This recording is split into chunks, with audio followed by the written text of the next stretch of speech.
Assalamualaikum warahmatullahi wabarakatuh. Kita lanjutkan ke bagian yang ketiga dari modul penilaian kinerja ini. Kita akan membahas penilaian aspek perilaku kerja. Ya, Bapak Ibu teman sejawat semua, ini kita masuk ke aspek yang dinilai, khususnya lagi adalah penilaian perilaku kerja. Ya.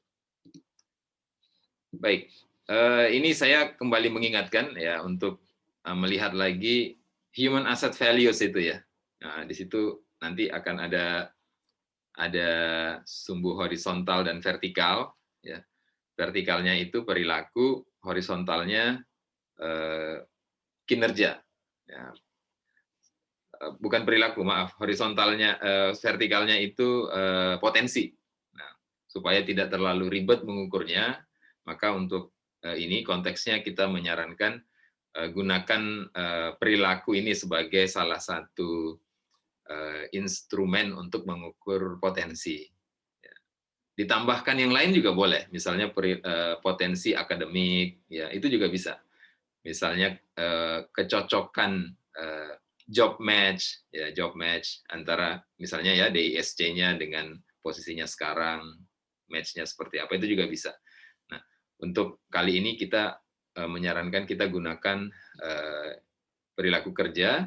Ada 14 indikator, ya. Ada 14 indikator di sini. Ini ya. Nah, indikator 1 indikator 1 sampai indikator 9 ini kita gunakan untuk menilai mereka yang masuk dalam segmen non-staff sampai dengan officer.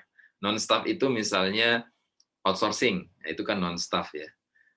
Kalau di rumah sakit kita ya biasanya outsourcing parkir, cleaning service ya. Mereka juga harus tetap kita nilai karena mengapa? Sekali lagi saya sampaikan, produknya pelayanan kesehatan itu ada pada orang. Ya, tentu saja kita jangan ambil resiko menyerahkan penilaian mereka kepada vendor outsourcing-nya. Itu berbahaya bagi kita. Kita harus memastikan dia compliance-nya cukup dengan skenario kita, dengan strategi kita, dengan taktik kita di rumah sakit. Ya. Baik, jadi ini ada 9. Yang pertama, customer service orientation, kemudian inisiatif, teamwork, religious, achievement result, integrity, kehandalan, keterlambatan, dan kepatuhan terhadap sistem dan kebijakan. Ya, ada 9. Ya. Biasanya ketika menyusun ini itu banyak sekali yang ingin kita nilai, gitu. Saking banyaknya, kemudian dalam beberapa pengalaman kita itu menjadi tidak mampu laksana. Nah, jadi kalau ini kami sarankan hal-hal inilah yang sebenarnya bisa untuk kita pilih untuk aspek penilaiannya ini. Ya. Baik, kemudian ini ada 10 sampai 14 ya. 10 sampai 14 ini tidak dinilai kepada non-staff dan officer atau pelaksana ya. Tidak. Ini merupakan tambahan yang dinilai kepada manajer sampai direktur. Jadi kalau manajer sampai direktur itu yang dinilai ada 14 item. Ya. Tambahannya perencanaan kerja, orientasi pada bisnis, kontrol kerja, kemampuan menganalisis dan memutuskan, dan kemampuan memimpin. Nah, ini tambahannya. Ya. Jadi kalau manajer sampai direktur itu yang dinilai ada 14 item. Ya. Ada 14 item. Kalau non-staff sampai pelaksana itu 9 aja cukup. Ya. Baik, mari kita lihat satu persatu masing-masing. Pertama, kita ke aspek ini, customer service orientation. Ya. Di sini ada pilihan, ya, ada pilihan A, B, C, D. Ya. Kemudian di sini ada range nilai. Ya. Saya jelaskan dulu bagaimana relasinya. Ini misalnya ya customer service orientation A. Ya. A ini ya memberikan pelayanan saja. Ya, dia memberikan pelayanan sesuai dengan tugasnya dia. Ya, cukup gitu ya. bisa jadi pelayanan itu, maksudnya begini, bisa jadi pelayanan yang dia berikan itu kadang-kadang di bawah standar, ya, tapi dia berikan, gitu. Nah, fungsinya dia di situ. Ini yang terendah. Nah, kalau terendah itu dia adanya 0 sampai 49, range nilainya. Nah, ini diberikan nilai. Misalnya pilihannya dia A, dia masuknya ke kategori A. Kita menilai staf kita. Dia masuknya ke kategori A. Dia ya untuk urusan ini dia berikan pelayanannya, ya. Tapi kadang-kadang juga tidak sesuai standar, gitu ya. Nah, dia masuknya di 0 sampai 49. Nah, kita tentukan apakah lebih ke ke 40 atau 45 gitu ya. Nah, ini tentunya kita memutuskan ya sesuai dengan pemantauan kita, sesuai dengan pengetahuan kita kepada yang bersangkutan. Ini konteksnya kalau kita dengan staff ya begitu. Bagi yang dengan teman juga sama ya. Saya melihat teman saya ini ya dia sekedar memberikan pelayanan aja. Dia kadang-kadang tidak standar tapi dia berikan pelayanannya gitu ya. Kemudian B ya. Untuk B ini dia mempertahankan pelayanan, artinya dia memberikan pelayanan itu ya kepada customer itu sama dengan yang ada di prosedur gitu. Di SOP-nya ngomongnya begitu, dia berikan seperti itu. Ya.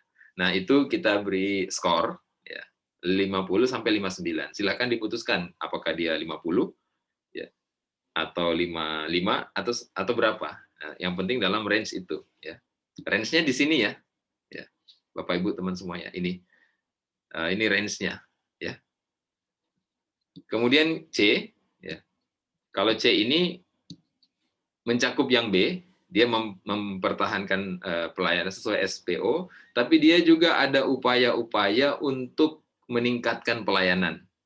Jadi tidak ada di prosedur sebenarnya, tapi dia nambah untuk kebaikan customer itu, gitu ya. Kalau di rumah sakit itu kan yang paling utama itu adalah kepentingan pasien. Ya, jadi ya kita semua di rumah sakit itu, yang kerja di rumah sakit, kita dibayar oleh pasien. Ya. Nah, maka servis yang kita berikan harus berorientasi pada kepentingan pasien. Seringkali belum diatur di dalam prosedur, ya, tapi kita punya kesempatan untuk memberikan pelayanan ya yang lebih baik melampaui prosedur. Nah, ini memang perlu hati-hati juga karena kalau kita bicara protokol medis itu kan rigid ya. Ya, protokol medis itu kan rigid. Nah, tapi tentu saja jangan sampai rigidnya itu kemudian menghalangi kita untuk memberikan sesuatu yang lebih baik gitu. Ya. Nah, itu skalanya nilainya bisa diberikan antara 60 sampai 79. Ya, seperti yang ada di bawah itu ya, di range nilai. Nah, kemudian yang berikutnya ini mencakup yang C, ya, dan ada tambahannya, dia membangun pelayanan yang memberikan keunggulan daya saing rumah sakit. Nah, dia tahu bahwa keunggulan daya saing rumah sakit kita itu ada di hal ini. Misalnya nih ya, misalnya rumah sakitnya concern dengan pelayanan syariah misalnya, ya. Lalu dia sebagai staf di situ dengan kapasitas yang dia miliki, dia berusaha untuk memberikan pelayanan yang berorientasi pada keunggulan tadi, keunggulan pelayanan syariah tadi. Ya, ya misalnya kalau di syariah itu kan menjaga hijab, ya dia menyampaikan, bukan memaksa memakai hijab ya, menjaga hijab pasien gitu ya. Dia menyampaikan, kemudian kalau dia akan tindakan membaca basmalah dan seterusnya, ada banyak ya. Nah, itu penilaian dari aspek customer service orientation. Berikutnya, oke. Saya kira untuk range nilai ini bisa dipahami ya. Jadi saya tinggal memberikan ilustrasi di pilihannya ini saja. Oke, yang pertama ini inisiatif sekarang. Kalau tadi customer service orientation, orientasi pelayanan customer, ini inisiatif. Ya, yang pertama enggan mengajukan usulan atau pendapat terkait bidang pekerjaan yang ditangani atau bidang pekerjaan lainnya. Nah, ini kita bisa menilai nih staf kita apakah ada di sini atau tidak. Yang kedua, menyampaikan gagasan, memberikan solusi. Ya. Yang ketiga, ya mencakup yang B, tapi dia bisa dan dapat diaplikasikan. Ya. Jadi solusinya itu dapat diaplikasikan untuk memperbaiki pekerjaannya. Ada improvement dalam pekerjaannya. Kemudian yang keempat, mencakup C, dan berpengaruh terhadap kemajuan manajemen rumah sakit secara umum. Jadi ada dampak, ada impact-nya pada manajemen rumah sakit secara umum. Oke, itu yang inisiatif. Yang kedua ya, ini masih diberikan kepada semuanya, baik pada non-staff, officer, manajer, dan direktur ya, harusnya begitu. Kemudian teamwork yang ketiga, ya, yang pertama kurang dapat bekerja sama dalam satu kelompok kerja. Ya, ini tentunya kalau kita tanya ke temannya, selevelnya, ke staffnya, ya, ini akan lebih baik coverage dari aspek ini ya. Atau yang B, berkontribusi pada kelompok kerjanya. Atau yang ke C, ya, mencakup B dan melibatkan orang lain dalam pengelolaan informasi dan sumber daya. Ya, dia punya kemampuan juga untuk melibatkan orang lain ya, dalam mengelola informasi dan sumber daya yang ada di unit kerjanya. Kemudian D, mencakup C dengan tambahan dan memberikan inspirasi serta bertanggung jawab atas kinerja tim kerjanya. Ya, dia ambil bagian untuk bertanggung jawab. Kalau kinerja tim ini buruk, maka itu sebenarnya saya punya kontribusi yang signifikan sehingga kinerja tim ini buruk. Gitu. Itu dari aspek teamwork yang ketiga. Baik, yang berikutnya religius ya, spiritual begitulah ya. A ya, tidak pernah atau belum mengikuti edukasi pekanan. Presensinya 0%. Ya. Nah, ini di beberapa tempat ya kita mengerjakan edukasi pekanan, grup-grup kecil gitu ya, dari staf itu, pembinanya bisa dari luar, bisa dari dalam. Ya, kemudian mereka bertemu setiap pekan untuk meningkatkan kualitas spiritual mereka gitu ya. Ini edukasi pekanan, kelas-kelas pekanan ya. Jadi yang pertama presensinya 0%, yang kedua 80 belum mencapai 80% ya, di atas 0% tapi belum mencapai 80%. Yang ketiga dia mencapai 100%, belum mencapai 100%, jadi antara 80 tapi dia belum sampai 100. Kalau yang D dia presensinya 100%. Kehadiran dia dalam edukasi pekanan itu 100%. Itu aspek religius ya, nomor 4. Yang kelima, ya, achievement result, ya, pencapaian hasil ya, hasil. Ya. Yang pertama dia bekerja apa adanya aja, tanpa ada ikhtiar untuk lebih mencapai hasilnya gitu. Ya saya as usual aja lah, seperti biasa gitu, apa adanya. Ya. Hasilnya tercapai atau tidak ya udahlah, itu urusan lain gitu. Ya. Itu yang pertama. Yang kedua, dia beri kontribusi pada kelompok kerjanya dalam mencapai hasil. Ya. Dia peduli pada pencapaian hasil gitu ya dari tim kerjanya. Yang ketiga, mencakup B dan dia juga melibatkan orang lain dalam mengelola informasi dan sumber daya. Ya. Jadi dia punya kemampuan untuk dia mampu untuk bekerja sama ya, untuk mencapai hasil ini. Kemudian yang D mencakup C dan memberikan inspirasi serta bertanggung jawab atas kinerja tim kerjanya. Gitu. Baik, kita ke berikutnya integritas ya. Integritas ini yang keenam ya. Yang pertama bertindak kurang sesuai dengan peraturan lingkungan kerja. Ya. Yang kedua, mampu menjaga kerahasiaan dan bertindak sesuai peraturan di lingkungan kerja. Saya kira ini jelas. Yang C dan D ya mencakup B, dan dia menjaga kaidah dasar peraturan yang ada secara konsisten. Apa bedanya B dengan C kira-kira ya? Ya. Nah, kalau yang C itu dia paham kenapa ada peraturan ini, sehingga dia bisa mengembangkan, ya. Dia bisa mengembangkan melalui proses dia berpikir secara mandiri, gitu. Ya. Kemudian yang D, ya, itu mencakup yang C dan dia bisa jadi teladan, ya, dalam bertindak dan pola pikir. Baik, yang ketujuh, ini saya agak cepat aja, ya. Kemudian ini kita bicara kehandalan. Kalau kehandalan ini kita sederhanakan kepada izin atau sakit sehingga tidak hadir kerja. Ya, bisa dilihat ya mulai dari 1, 2, 3, 4 gitu ya. Kemudian berikutnya yang ke-8 ini keterlambatan, ya. Keterlambatan ini selama periode penilaian ini pernah terlambat dan tidak ditoleransi lebih dari 1 kali, ya, keterlambatannya tidak bisa ditoleransi. Kita bisa lihat gradasinya sampai ke D ya. Kemudian yang ke-9 ini kepatuhan terhadap sistem dan kebijakan. Ya. Tidak patuh atau kurang patuh, mentaati sebagian dan melanggar sebagiannya. Saya kira ini jelas ya. Ya.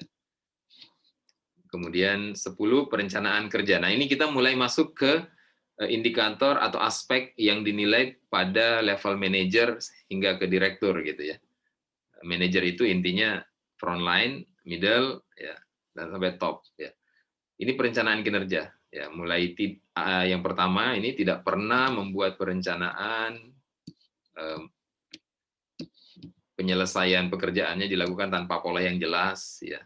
Harusnya kita punya perencanaan jadwal-jadwal kita pekanan itu seperti apa, harian, ada alokasinya gitu ya. Nah, ini sampai ke bawah saya kira bisa dibaca ya. Kemudian berikutnya yang ke-11 orientasi pada bisnis. Orientasi pada bisnis ini 2 hal, pada biaya dan waktu. Ya, aspek biaya dan waktu.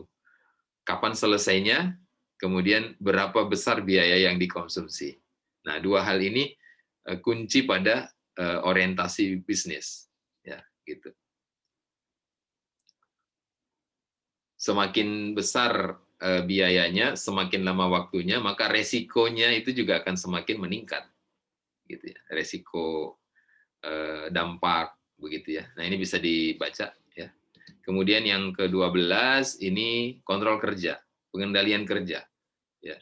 Ya. Selalu membiarkan subordinatnya bekerja tanpa pengarahan, ya, kemampuan dalam bidang pengendaliannya lemah. Ya, ini yang dinilai ya, saya kira bisa dibaca sampai ke bawah. Ya, kemudian kemampuan menganalisis dan memutuskan. Ya.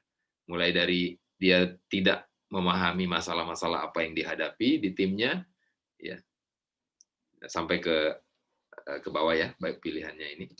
Kemudian kemampuan memimpin, ya, kemampuan memimpin ini mulai dari kurang mampu memimpin anggota timnya, mampu mengkoordinir, ya, mampu memahami, menghargai, memberi feedback, ya, mampu memberdayakan, dan yang salah satu yang tertinggi itu ketika dia mampu menciptakan pengembangan diri bagi anggota timnya.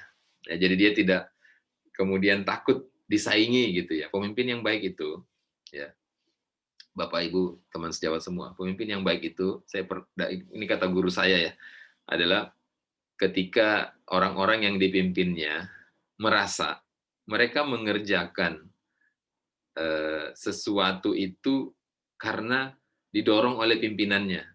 Ya, dia merasa didorong oleh pimpinannya. Tapi pimpinannya itu memposisikan diri begini, Anda itu kan sebenarnya mengerjakan itu karena Anda yang punya energi, Anda yang punya kemauan, Anda yang punya ikhtiar gitu. Ya. Saya kan sebenarnya cuma di belakang layar saja, memprovokasi saja, ya, cheerleader saya gitu ya kira-kira. Nah, jadi ketika